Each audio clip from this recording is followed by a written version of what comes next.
con. Je suis en train de manger un petit pour bêtisier ça. Faudrait qu'on filme des plans à la con. Et puis qu'on les mette un peu n'importe où pour meubler la vidéo.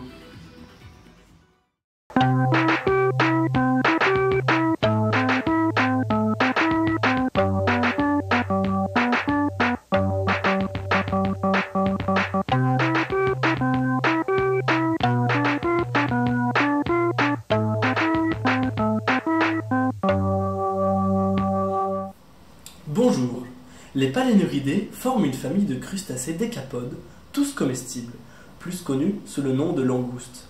Même si en France, le terme langouste désigne plus particulièrement la langouste rouge. Ce sont des animaux de belle taille, plusieurs dizaines de centimètres à l'âge adulte, caractérisés par un corps allongé, de longues antennes épineuses et des pinces très atrophiées. Comestibles, les langoustes sont pêchées pour leur chair savoureuse, qui en fait un mets de choix et un enjeu économique pour de nombreuses régions côtières. On trouve des langoustes dans toutes les mers tropicales et tempérées, généralement sur les fonds rocheux où elles peuvent trouver des abris. Mais les prélèvements excessifs ont souvent provoqué leur raréfaction dans de nombreuses régions. Cette vidéo ne présente pas leur histoire. Le nœud papillon est un outil qui combine un arbre de défaillance et un arbre d'événement. Le nœud papillon est une méthode d'analyse de risque qui consiste à réunir autour d'un même événement redouté un arbre de défaillance et un arbre d'événement. Cette méthode présente comme principal avantage de fournir une arborescence synthétique qui permet d'avoir une vision de l'ensemble des séquences susceptibles de se produire. Des barrières techniques de sécurité peuvent se trouver sous deux formes. Les dispositifs de sécurité qui peuvent être actifs ou passifs et les systèmes instrumentés de sécurité qui fonctionnent en trois étapes: détection, traitement, action. Les barrières humaines de sécurité sont constituées en tout ou partie d'opérations réalisées par l'homme visant à s'opposer à l'enchaînement d'événements susceptibles d'aboutir à un accident. Elles peuvent se présenter sous la forme de barrières de vérification, en amont d'une action ou du démarrage du procédé susceptible de présenter des risques d'accident. Ou alors sous la forme de barrières de rattrapage qui prennent place au cours ou en aval de l'activité ou du procédé susceptible de présenter des risques d'accident. Merci de votre compréhension et à très bientôt sur notre chaîne d'humour et de divertissement, ne parlant pas de langoustes rouges d'Amérique. Toute la Sheriff Prod vous souhaite une excellente fin de journée et trouve que c'est quand même un peu long pour un doublage pourri.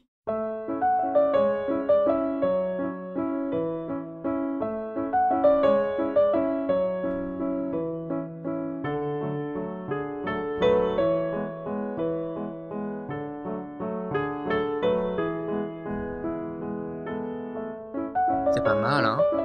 Mais on n'est pas sur Arte. Vas-y, on enchaîne. Ah ouais, viens avec moi. Viens avec moi, que je crois que je connais quelqu'un qui va pouvoir nous en dire plus. Attends, refais-le, je tente un autre film. Enfin, je tente... Non, mais continue si tu veux. Attends, ça aussi, j'ai que ça va. Viens avec moi, que je crois que je connais quelqu'un qui va pouvoir nous en dire plus.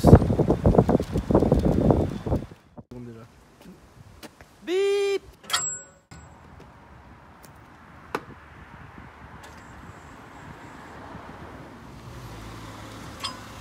Ah bah ouais, voilà.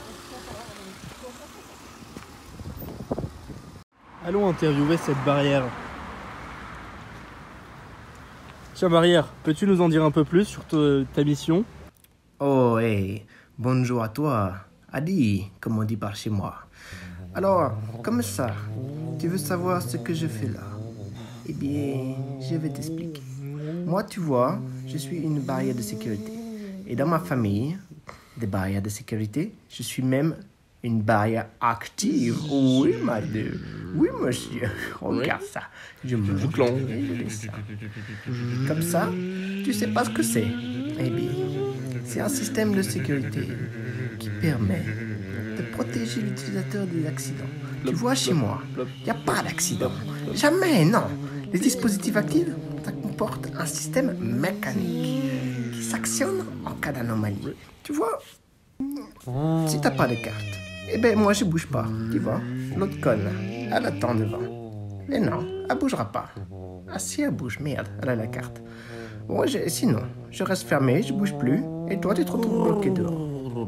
Bon, dans cette catégorie, on retrouve d'autres catégories. Il y a les soupapes de sécurité, les capteurs anti-collision, les détecteurs d'incendie et les portes de coupe-feu. Ou, tout simplement, tiens, pas micro-ondes chez toi? Ben tu vois, tu peux pas mettre ta main dedans. Ça marche pas, il faut fermer la porte. Eh bien oui, c'est pareil. Et sinon, parfois, il y a des sources d'alimentation externe ou interne, on ne sait pas trop. Des capteurs ou une source de calcul, on verra plus tard.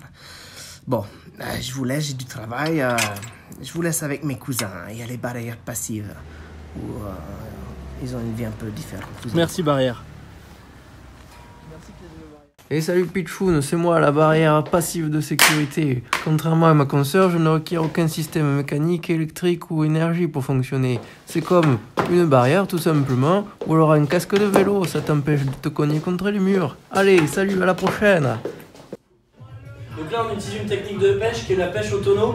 Donc on utilise des tonneaux de vin qui sont percés afin de diffuser le vin dans l'océan et attirer l'animal par le goût du vin. Donc là, notre pêcheur Pierry qui est en train de lancer les tonneaux à l'eau. Et voilà, une langouste, justement, tout de suite, les langoustes arrivent, sont attirées par l'odeur et le goût du vin. Donc juste là, on peut voir donc, des petits canidés qui se baladent, c'est assez fréquent dans une mer tropicale. Et voilà, justement, le dauphin, comme on l'attendait tant. Donc là, le dauphin qui se déplace sur ses 12 pattes. Donc c'est un animal qu'on peut pêcher très facilement dans cette région. Donc voilà, c'est un orphelin de son technique Philadelphus. Là, le fil qu'on voit, c'est la corde qui relie notre tonneau au plastique blanc à nos sangliers, justement. Donc voilà, justement là, il y a un animal en train d'être pêché. Donc lui est pris au piège, il ne le sait pas encore, mais voilà, encore. Ça, c'est des sangliers résiduels, ça arrive souvent quand on met le piège. Ils sont attirés par le son qu'émet le tonneau. C'est le son du bois, souvent. Et voilà, donc là, les animaux se font passer le mot en disant que le vin est bon, il faut venir le goûter. Et ils vont se faire prendre au piège, mais lui tend une pancarte à ses camarades disant non, non, non, n'y allez pas, c'est un piège. Après, comme on sait tous, les animaux ne savent pas lire, donc vont quand même rentrer dans le tonneau pour se faire pêcher. Une fois que la pêche est terminée, on remonte le tonneau à l'aide d'un petit cordage qui nous relie au bateau. Et là voilà, bingo, bravo, c'est le drame. Tous les poissons sont pris au piège. C'est qui va se régaler? Et ben c'est... Voilà, Pierrick, on le voit derrière son sourire, sous sa barbe, il est quand même vachement heureux de sa pêche. Donc là on peut voir toutes les petites crevettes grises qui sont très bonnes au barbecue. Donc il peut rentrer chez lui et se faire un très bon repas. Donc voilà, juste là à sa maison, comme on voit il n'a pas encore commencé à la construire, mais ça ne saurait tarder. Je pense qu'on est bon là. C'est une torture. C'est une vraie torture, frère. Putain mais je suis impressionné par le nombre de conneries que j'ai pas fait.